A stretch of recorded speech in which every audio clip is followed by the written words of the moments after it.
Sveiki, esu Gražina Gum. Šiandien paruošiu vasarišką žalią kokteilį. Vasariškas, kad naudosime šviežias mėlynės, o žalias, todėl kad dėsime dilgėlės. Dilgėlių nereikia plikyti.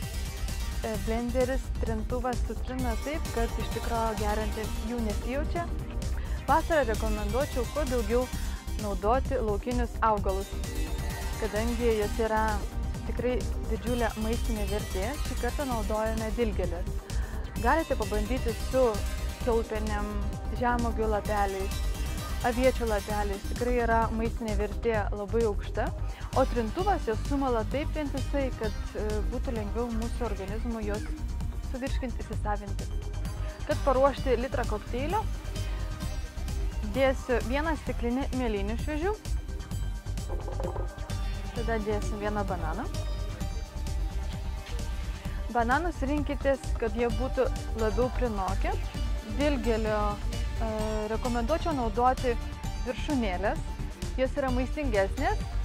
Dėsiu apie 7 stiebelius dilgėlių. 1 žiupsnelis cinamono. Saldinti galima datulėmis arba medumi. Šį kartą aš įdėsiu 3-4 datulės. Vandens pilsime 800 ml. Plakam.